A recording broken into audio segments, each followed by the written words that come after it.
1982 में पहली बार पूरी दुनिया में 1G सिस्टम आया था। इस 1G में केवल व्यक्ति वॉइस कॉल कर सकता था। फिर 1991-92 के समय में 2G आ गया था। इसमें क्या था कि व्यक्ति वॉइस कॉल भी कर सकता था, साथ ही साथ मैसेज भी भेज सकता था। सन 2000 के आसपास पूरी दुनिया भर में 3G को इंट्रोड्यूस कर दिया गया। इसमें होता यह था कि आदमी फोन कर सकता था, मैसेज भेज सकता था, साथ ही साथ मल्टीमीडिया जैसे इमेजेस और वीडियोस को भी ट्रांसफर कर सकता था। 2010 के आसपास पूरी दुनिया भर में 4G को लाया गया। 4G में क्या था? 4G के साथ ही पूरी दुनिया भर में लोग अब वीडियो कॉल से बात करना शुरू कर दिए थे। मोबाइल में कैमरा था और बस कैमरे को ऑन किया और आपकी सारी इंफॉर्मेशन आपके रिलेटिव के पास चली जाती थी। आप मस्ती से वीडियो कॉल कर रहे हो। और अब 2021 में दुनिया भर के कुछ देशों ने 5G टेक्नोलॉजी को यूज करना शुरू कर दिया है। 5G के आने से क्या होगा? अब आप घर बैठे बैठे ही अपने मोबाइल फोन से अपने कार को ड्राइव कर सकते हो। अपने 1000 किलोमीटर दूर वाले घर की लाइट को भी अपने मोबाइल फोन के कमांड से ऑन या ऑफ कर सकते हो। है ना जबरदस्त टेक्नोलॉजी? पर यह 5G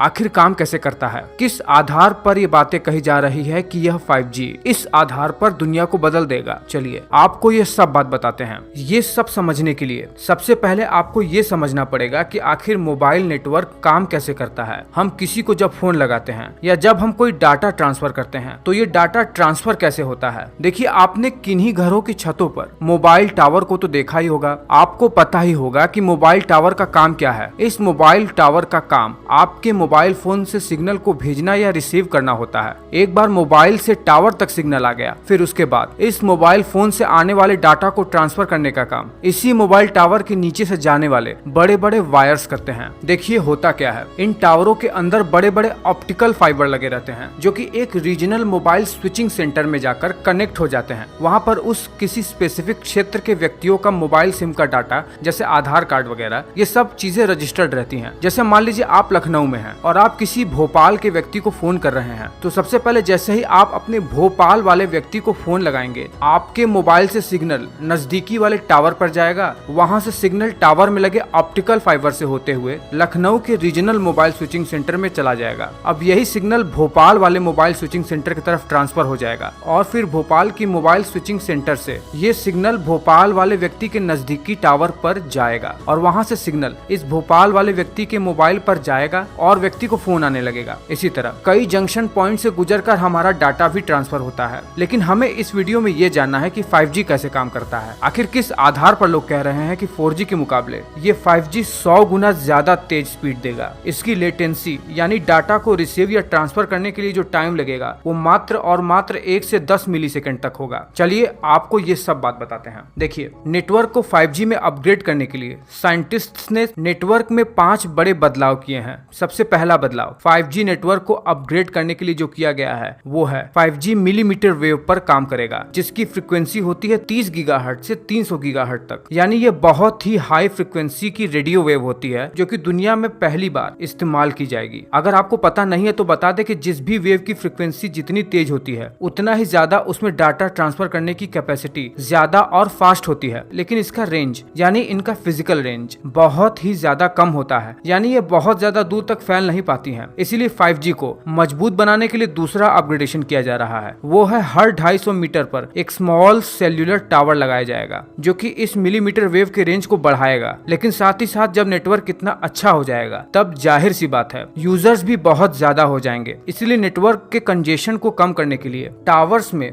multiple input multiple output वाले मैसिव मीमो एंटीना लगाए जाएंगे जो कि संख्या में 100 से भी ज्यादा हो सकते हैं। ये होगा 5G को अपग्रेड करने के लिए तीसरा बड़ा बदलाव। आपको बता दें कि 4G में इन मैसिव मीमो की संख्या केवल और केवल 10 से 12 ही होती थी, लेकिन 5G में अब एक टावर में 100 एंटीना भी लग सकते हैं। साथ ही साथ जिस यूजर पर ज्यादा ट्रैफिक आ रही होगी, जो यूजर ज्यादा डाटा को कंज्यूम कर रहा होगा दूसरों की तुलना में, वहां पर ज्यादा अच्छे तरीके से डाटा को प्रोवाइड कराने के लिए बीम फॉर्मिंग टेक्नोलॉजी का इस्तेमाल किया जाएगा। जिसका मतलब ये है कि सिग्नल को यूजर तक पहुंचाने के लिए सिग्नल को बिल्कुल बीम की तरह यूजर तक प्रोवाइड कराया जाएगा। इसे सिग्नल ट्रैफिक मैनेजमेंट की तरह समझिए। ये चौथा बड़ा बदलाव है 5G अपग्रेडेशन में। फिर उसके बाद 5G नेटवर्क को अपग्रेड करने के लिए जो पांचवा बड़ा बदलाव किया जा रहा है वो है फुल डुप्लेक्स का। देखिए, अब तक जो नेटवर्क हम यूज करते आ रहे थे उसमें टावर पर लगे रिसीवर एक समय में केवल एक ही काम कर पाते थे, या तो वो डाटा को रिसीव कर पाते थे या तो वो डाटा डाटा को ट्रांसफर कर पाते थे। लेकिन अब 5G टेक्नोलॉजी को फास्ट बनाने के लिए इसमें सिग्नल को 2 लेन में कन्वर्ट कर दिया गया है। मतलब अब कोई भी नेटवर्क टावर सिग्नल रिसीव भी कर सकता है और सिग्नल को ट्रांसमिट भी कर सकता है, वो भी एक ही समय में। इन 5 बड़े बदलाव से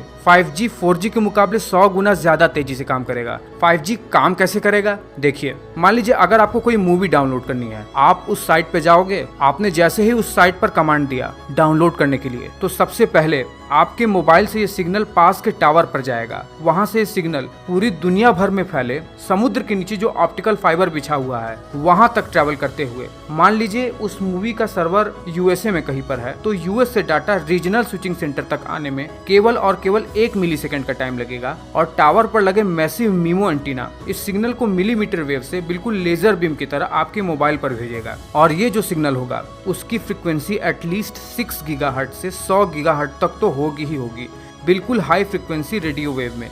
आपकी मूवी को 5 से 10 सेकंड के अंदर ही 1 GB की मूवी डाउनलोड करवा देगा। है ना कमाल की टेक्नोलॉजी। आपको ये वीडियो कैसा लगा है मुझे नीचे कमेंट करके बताइए, और अगर कुछ नया जानने को मिला है तो लाइक तो जरूर ही कीजिएगा। आपके लाइक करने की रफ्तारी मुझे ये बता पाएगी कि आपको ये बात अच्छे से समझ में आ गई है।